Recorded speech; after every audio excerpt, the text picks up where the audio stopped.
हाय, मी पूनम पवार आणि welcome back to textbook. आणि आपण जी सिरीज चालू केली आहे सॅटर्डे पासून, ज्याच्यामध्ये आपण सॉर्ट ऑफ रिव्हिजन म्हणून काही महत्वाचे सिद्धांत बघत आहोत. ठीक आहे. मागच्या भागामध्ये आपण बघितला भूखंड वहन सिद्धांत, that is continental drift theory. आज जो सिद्धांत बघणार आहोत, जो बेसिकली भूखंड वहन सिद्धांताला प्रूव्ह करण्यासाठी घेतली गेलेली आणखीन एक स्टेप आहे असंही म्हणू शकतो. ठीक आहे. तर ह्या स्टेपचा आपण अंदाज आज घेणार आहोत. ही स्टेप कशी होती, का होती आणि खूप महत्वाची का ठरली. ठीक आहे.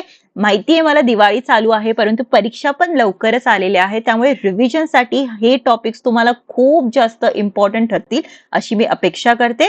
ठीक आहे. सो आपण आजचा हा जो टॉपिक आहे तो चालू करणार आहोत. तो आहे प्रावरण अभिवहन सिद्धांत, ज्याला मॅन्टल कन्व्हेक्शनल सेल थिअरी किंवा प्रावरण संवहन सिद्धांत या नावाने पण ओळखलं गेलेलं आहे. आता सगळ्यांना माहिती आहे की अल्फ्रेड वेगनरने जी तुमची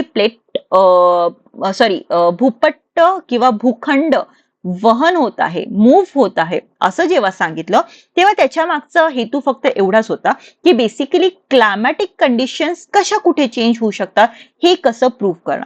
परंतु याला कुठेतरी जिओग्राफिकल पॉइंट ऑफ व्ह्यू देण्याचं काम जे आहे ते नंतरच्या जिओग्राफर्सने केलेलं आहे. त्यातला एक महत्वाचा होता तो म्हणजे आर्थर होम्स. ठीक आहे. आर्थर होम्स आपल्यासाठी खूप महत्वाचा ठरतो, कारण की वेगनरची थिअरी आणि आर्थर होम्सचं लॉजिक या दोघांचं संमिलन होऊन आज जी प्लेट टेक्टॉनिक थिअरी तुम्हाला बघायला मिळते ती अस्तित्वात आलेली आहे. आता आर्थर होम्सने ह्या सिद्धांतामध्ये नक्की काय सांगण्याचा प्रयत्न केला आहे हे आपण वन बाय वन बघणार आहोत. आता तुम्हाला सगळ्यांना माहितीये ना की एखादी गोष्ट, ठीक आहे, एखाद्या गोष्टीला आपण जेव्हा उष्णता देतो, ठीक आहे, सपोज हा बर्फाचा गोळा आहे, ठीक आहे, हा 10 किलो वजनाचा आहे आणि हा या सरफेसवर आहे, तर या वेळेला काय होतं की या सरफेसवर त्याचं 10 किलो वजन पडत असतं. याला आपण उष्णता दिली. उष्णता दिल्याने काय होतं की हे 10 किलोचं वजन वितळून 1-1 किलोच्या याच्यामध्ये आपण डिवाइड होतं असं मानूया. म्हणजे काय, ते बेसिकली एका ठिकाणी पडणारा जो अतिभार होता तो कमी होतो असं आपण समजूया. म्हणजे काय, ते एखाद्या गोष्टीला जेव्हा आपण उष्णता देतो तेव्हा ती हलकी होते आणि पसरते, तिचा विस्तार होतो. ठीक आहे. आणि विस्तार झालेली गोष्ट जी असते ही उचलणं कधी पण सोपं असतं. अशाच पद्धतीचं कन्व्हेक्शन सेल जे आहे किंवा अशाच पद्धतीचं चक्र जे असतं ते तुमच्या हवामानात चालू असतं, हे तुमच्या प्रावरणात चालू असतं आणि ते सगळीकडेच चालू असतं. या प्रावरणामधला जो हा सेल आहे किंवा हे जे चक्र आहे हे कशा पद्धतीने फिरतं हे आज आपण थोडक्यामध्ये बघणार आहोत. या ठिकाणी काय होतं हे सगळ्यात पहिले मी तुम्हाला सांगू इच्छिते. इथं काय होतं की बेसिकली पृथ्वी आहे, ठीक आहे. तर पृथ्वीवरच्या कोणत्याही घटकाला तुम्हाला गरम करायचं.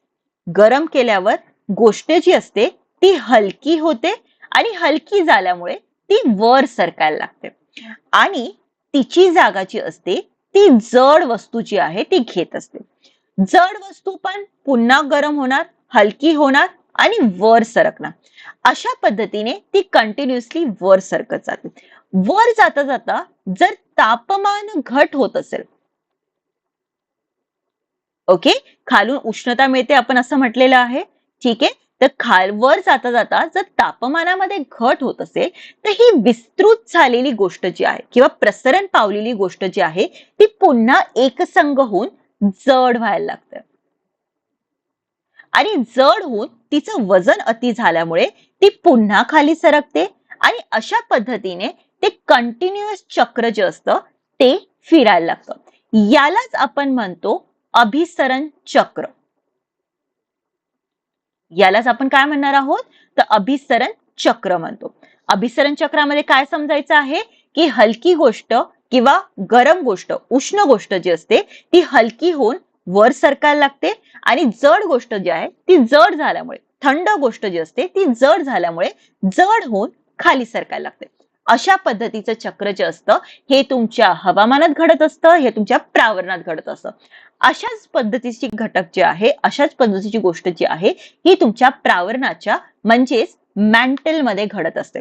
आता पृथ्वीच्या बाबतीमध्ये म्हणायला गेलं तर आपण काय म्हटलं की पृथ्वीच्या आतमध्ये आपण जसं जसं जात आहोत तसं तसं तापमान हे वाढत जातं.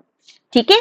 का वाढत जातं हेही आपल्याला माहितीये, की आतमध्ये पहिली गोष्ट दाब वाढतो. दाब वाढला की फ्रिक्शन वाढतं. फ्रिक्शन वाढला की बेसिकली घर्षण होतं आणि घर्षणातून तापमान वाढतो. किंवा दुसरं महत्वाचं घटक म्हणजे पृथ्वीच्या आतमध्ये असे खूप सारे किरणोत्सारी घटक आहेत, जे उष्णता वाढवण्यासाठी खूप महत्वाचे ठरतात. अशामुळे पृथ्वीच्या आतमध्ये जाता जाता तुम्हाला तापमान वाढ जी असते ती बघायला मिळते. ओके. आणि पृथ्वीचा सरफेस त्या मानाने खूप थंड आहे.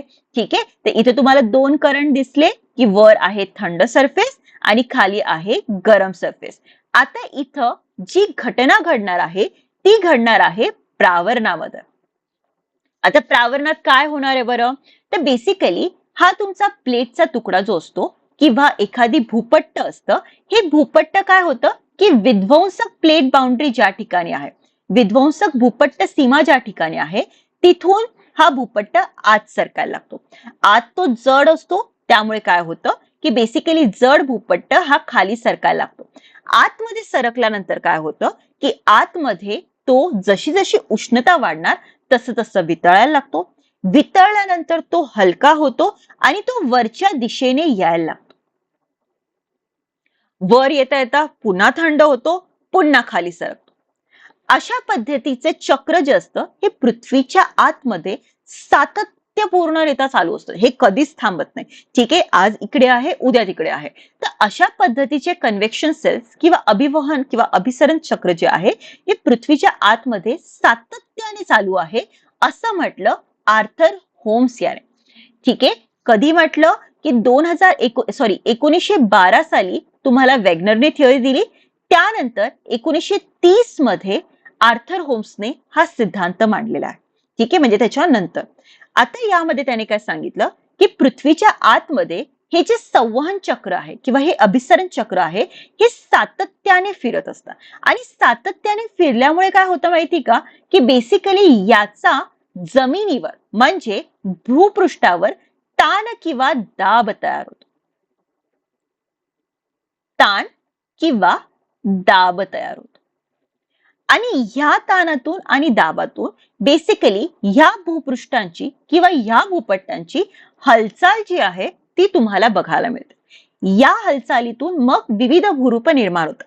जसं आपण म्हटलेलं आहे, की जेव्हा ताण तयार होतो तेव्हा खचदरी तयार होते, जेव्हा दाब तयार होतो तेव्हा बेसिकली वली पर्वत तयार होतात. अशी विविध भूरूप वेगवेगळ्या टप्प्यांवर निर्माण होत असतात.